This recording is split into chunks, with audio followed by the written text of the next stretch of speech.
रहे हैं वो आपको यथार्थ ज्ञान से, वेद ज्ञान से छूटने नहीं देते। तो जैसे ही आप परंपरा के साथ जुड़ते हो, आपको दो बातें उपस्थित होती हैं। एक सुरक्षा का भाव। ये छोटे छोटे बच्चे बैठे, बहुत दूर से आए हो ना, हाँ तो करो। अब दूसरे को देख रहे हैं, देखो बॉस ने कैसे देखा, बोले ये कहेगी तो मैं हाँ करूंगी, नहीं तो नहीं करूंगी। अच्छा, ये अपने आचार्यों के साथ आ जाए, अभिभावकों के साथ आ जाए, ठीक है। और अगर इस बच्चे से कह दिया जाए ये टिकट ले, रेल में बैठ अकेले जाना है, फिर उसने ऐसा मुंह बनाया मैं तो कभी ना हूं। तो विचारना चाहिए कि हमको हमारे से बड़े के साथ एकदम से सुरक्षा का अनुभव होता है। बच्चे को कोई समस्याएं, भागता है माँ के पास। अच्छा, क्यों भागता है? अच्छा चलो मैं आपसे एक छोटा सा प्रश्न पूछता हूं। एक जंगल में एक माँ और एक बच्चा जा रहे हैं और सामने से शेर आ जाए, बच्चा क्या करेगा? क्या करेगा? ये तो सब जानते हैं। अच्छा, दूसरा थोड़ा परिस्थिति बदल देता हूं। एक तरफ माँ भी है और एक तरफ एक अपरिचित व्यक्ति भी है, और फिर शेर आ जाए तो? अरे वो अपरिचित व्यक्ति बड़ा पहलवान भी हो, फर्क नहीं, वो माता जी को स्वीकार नहीं, बोले नहीं, जाएगा तो माँ के पास। क्यों जाता है बच्चा माँ के पास? एक और प्रयोग बताऊं, आप लोगों ने, बहुतों ने अनुभव किया होगा, और जिसने नहीं किया हो करके देख लेना। आपका बच्चा छोटा होता है, शरारत करता है, आप समझाते हो, पहले प्रेम से समझाते हो, फिर थोड़ा आंख दिखा के समझाते हो, थोड़ा डांटते हो, और ज्यादा करता है तो एक आधा। अच्छा, बच्चा छोटा है तो आपका लगेगा तो रोएगा, और जब रोता है तब क्या करता है? वो माता जी का अनुभव अच्छा है, बोले वो फिर भी माँ से ही चिपटता है। और ऋषि दयानंद ने आप लोगों को यही ज्ञान विज्ञान सिखाने का पूरा प्रयास किया। हमारी माँ हमारी सुरक्षा करने वाली, हमारी ज्ञान की परंपरा है। इस परंपरा को प्राप्त करने के लिए, ज्ञान का अभ्यास करने के लिए, पढ़ने पढ़ाने के लिए प्रारंभ में कुछ कष्ट तो सहन करना पड़ता है, परंतु इस जैसी सुरक्षा और इस जैसी स्वतंत्रता देने वाला दूसरा कोई नहीं। अब सोचकर ये देखिए, क्या आप सृष्टि के आदि काल से लेकर और आज तक ऐसे ही परतंत्र थे क्या? सदा से आपको पढ़ने नहीं देते थे क्या? क्या सदा से आपके लिए ज्ञान के द्वार बंद थे? तो प्राचीन शास्त्रों का आप अध्ययन करेंगे तो आपको पता चलेगा कि गार्गी आदि, मैत्रेयी आदि ऋषिकाएं, घोषा, अपाला और न जाने कितनी स्त्रियों का, विदुषियों का, स्वयं सीता का, अनुसूया, और भी न जाने किनका, महाभारत काल में द्रौपदी आदि को भी देखेंगे तो अति उत्तम विदुषी स्त्रियां हैं। और ये सब विदुषी वेद का ज्ञान प्राप्त करके पढ़ने से बनी। इन परिस्थितियों में यदि स्त्रियां पढ़ती थी तो वो क्या परिस्थिति थी जब आपको वेद पढ़ने से रोक दिया गया, ज्ञान प्राप्त करने से रोक दिया गया?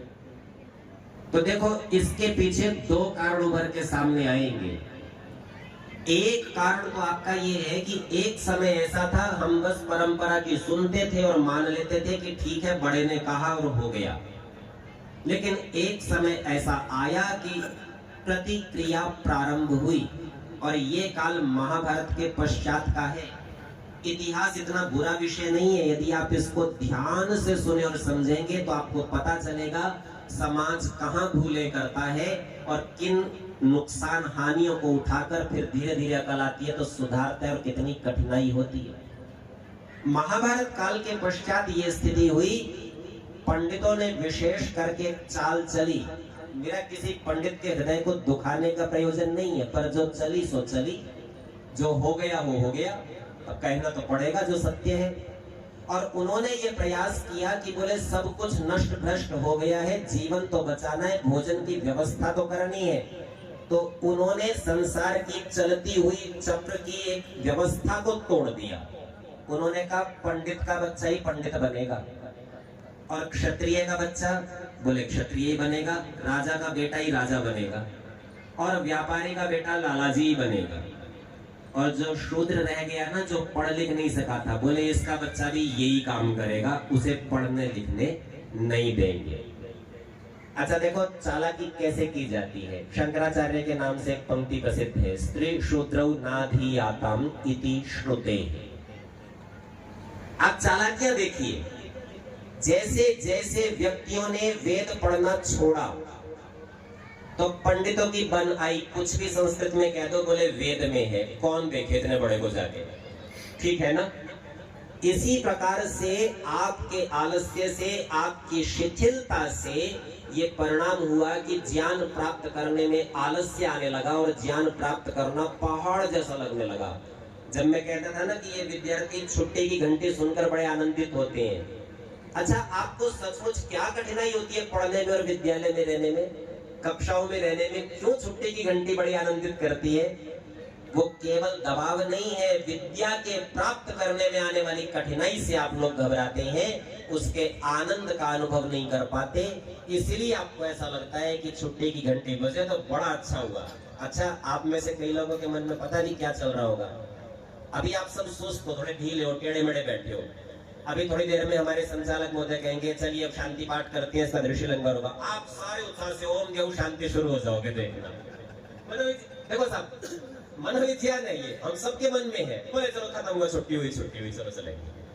आप विचार करके देखिए, ये जो सीखने सिखाने की प्रक्रिया जो थोड़ी सी कठिन लगती है ना, ये इसलिए है कि हमारे सिखाने वाले उस आनंद का अनुभव सीखने वालों को करा नहीं पाते। और काश आपको सीखते हुए आनंद आने लग जाए। ऋषि दयानंद ने इसी शैली को प्रस्तुत करने के लिए कसौटी रखी और कहा, बोले ऋषियों की प्राचीन परंपरा का आलंबन करना, जिसके लिए हमारे स्वामी चेतनानंद जी अभी एक आपत्ति करते हैं ना, बोले शिक्षा सब प्राप्त करते हैं, जबरदस्ती की पढ़ाई तो करते हैं, विद्या ही प्राप्त नहीं करते, ज्ञान ही प्राप्त नहीं करते। यदि ये शिक्षा भी इस तरह की आकर्षक बना दी जाए कि व्यक्ति के मन में ये जिज्ञासा पैदा हो जाए कि शिक्षा तो ले ली, अब विद्या भी छोड़नी नहीं है, उसका महत्व उसके सामने प्रदर्शित हो जाए। आप में से कुछ लोग आभूषण पहनते होंगे, कान में, नाक में, गले में पहन रखते होंगे। एक काल्पनिक परिस्थिति का विचार कीजिए, नाक में सोने का पहन रखा था और अचानक पेच खुला और नीचे गिरा, और नीचे गिरा सीधा नाली में, कीचड़ में। क्या करेंगे अब? क्या करेंगे? नहीं स्वामी जी, आप तो उत्तर नहीं देंगे, सामान्य से हमारे जन है। क्यों साहब, छोड़ के चले तो गया नाली में, इसका क्या करना? नहीं, ये स्वीकार ही नहीं होगा।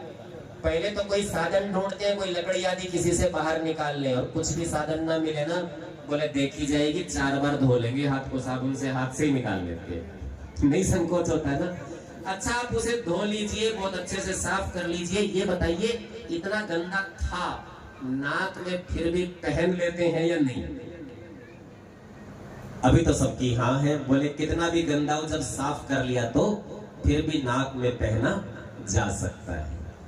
आज हमारे सामने विद्या के और ज्ञान के स्वरूप को ऐसा ही गंदा करके प्रस्तुत कर दिया, पर हमको ये नहीं पता चल रहा कि असली सोना यही है।